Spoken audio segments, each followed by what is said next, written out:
My parents didn't just miss my wedding. They made a choice. They chose to skip the most important day of my life to attend a backyard barbecue for my sister, because she felt sad she wasn't the one getting married.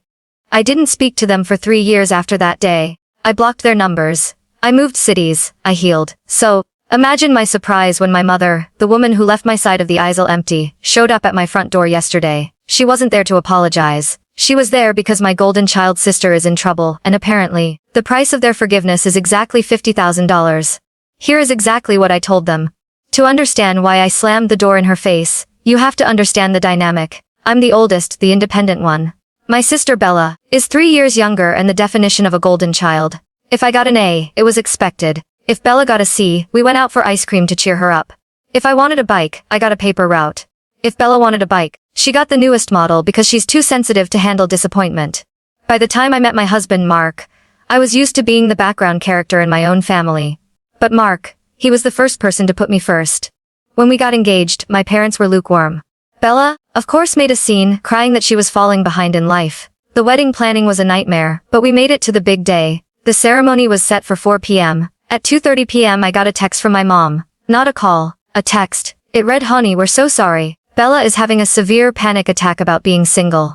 We can't leave her alone right now. We're gonna stay with her at the house and have a small get-together to calm her nerves. We'll celebrate with you later. We love you." I stared at that text for 5 full minutes. My bridesmaids were doing my makeup. The photographer was setting up. Guests were arriving. And my parents, the people who were supposed to walk me down the aisle, give speeches, dance with me, were choosing not to come. I called my dad. He didn't answer. I called my mom back. She sent it to voicemail. I texted my sister directly. She replied with, "I'm really struggling right now. I need them. You'll understand someday." I found out later via Instagram stories that the small get-together was a full-blown party with our cousins, our aunts, our uncles, people who were supposed to be at my wedding. They were drinking margaritas in the backyard, laughing, playing cornhole, while I was walking down the aisle with no one by my side. Mark's father ended up walking me down the aisle. He held my arm tight and whispered, "You deserve better than this." I smiled for the photos. I said my vows. I cut the cake. But inside I was shattered. Mark held me while I cried in the bridal suite that night. He didn't try to defend them. He didn't make excuses. He just held me and said, "We're your family now." That night, I made a vow I wasn't just married to Mark. I was divorced from my family. 3 years went by. Mark and I built a life. I got promoted twice at work. We saved aggressively.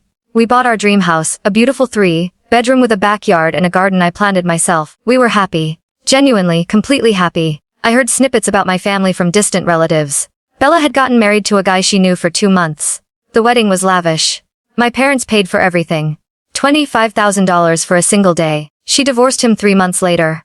Apparently, he wasn't Instagram worthy enough. She moved back in with my parents and started racking up massive credit card debt, trying to live an influencer lifestyle. Designer bags. Trips to Bali. Sponsored posts that never came. I felt nothing when I heard these stories. No anger, no satisfaction, just indifference. They were strangers to me. Until yesterday. I was working from home when I saw my mom's car pull into the driveway. I hadn't seen that car in 3 years, but I recognized it immediately. My stomach dropped. I thought about not answering the door. But curiosity won. When I opened the door, she looked older, tired, her hair was grayer, her face was lined with stress. She started crying immediately. She tried to hug me but I stepped back. "We missed you so much," she sobbed. "We were wrong." For a second, just a second, I almost believed her. But then came the but. "Bella is in trouble," she said, wiping her eyes. "She's in debt, bad debt. $53,000 on credit cards. They're threatening to sue. We co-signed for her car. And if we don't come up with $50,000 by next week, they're going to repossess it and come after the house. Our house." She paused, looked at our new house, the fresh paint, the landscaping, the obvious signs that we were doing well. Then she looked back at me. "We know you're doing well," she said. "We saw your promotion announcement on LinkedIn. We're so proud of you. Please. This is for the family. You're the only one who can help us." I stood there, silent, staring at her. I thought about my wedding day. I thought about walking down the aisle alone.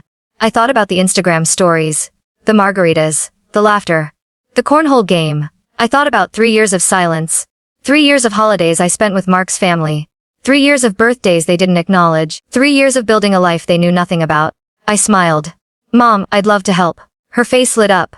"Really, yes," I said. "But I can't right now. You see, Mark and I are feeling a little sad today. We're having a severe emotional crisis about being asked for money by people who abandoned us.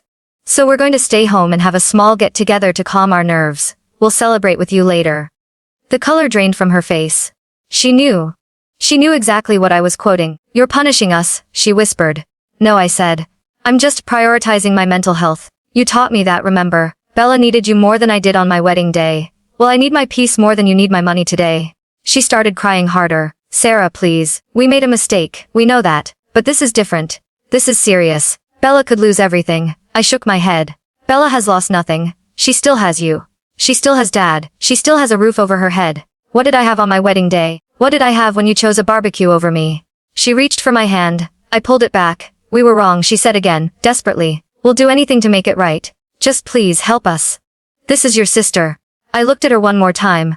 My sister made her choices. You made yours. And I'm making mine. I'm choosing me. Just like you taught me to. And with that I closed the door. I locked it. I walked to the kitchen where Mark was making lunch and I told him what happened. He looked at me, smiled and said, I'm proud of you. We made margaritas. We sat in our backyard, the one we bought with our own money, the one we built with our own hands. And we drank to boundaries. To healing. To the family we chose instead of the one we were born into. My phone rang 17 times that night. My mom, my dad, even Bella. For the first time in 3 years, I didn't answer. I slept better than I had in months. The next morning I got a voicemail from my dad. His voice was cold. You're selfish, he said. We raised you better than this. Family helps family. You've turned your back on us when we needed you most. Don't come crying to us when you need something someday. I deleted it. Then I blocked his number too. 2 days later, my aunt called. She's one of the few family members I still talk to occasionally. She told me my parents were telling everyone I refused to help them in their time of need. That I was cruel and heartless. That they didn't raise me to be this way. I asked her if she remembered my wedding. She went quiet. I asked her if she remembered the Instagram stories, the backyard party, the margaritas. She said that was different. I asked how, she couldn't answer. I told her I had to go. A week later I got a letter in the mail. It was from my mother, handwritten, 6 pages long. She apologized for missing my wedding. She said they were wrong. She said Bella manipulated them, that she had played the victim, that they realized too late how much they'd hurt me. She said she understood if I couldn't forgive them, but she hoped I could at least help them this one time. She promised they'd pay me back. She promised things would be different. I read the letter twice. Then I put it in a drawer. Not because I was considering helping them, but because I wanted to remember. I wanted to remember that apologies mean nothing without changed behavior, that I'm sorry doesn't erase 3 years of silence. That you can't buy back trust with a handwritten letter after you've sold it for a barbecue. Mark asked me if I felt guilty. I thought about it. Honestly, I did a little. Not because I owed them anything, but because I was raised to believe that family comes first. That you sacrifice for the people who raised you. That blood is thicker than water. But then I reminded myself they didn't sacrifice for me. They chose Bella's feelings over my wedding. They chose enabling her over supporting me. They chose themselves. So I'm choosing me too. Am I the jerk, maybe? But if protecting my peace, my marriage, and my hard-earned money makes me a jerk, then I'll wear that label proudly. Because this margarita, it tastes like freedom, and I'm never giving that up again. Not for anyone.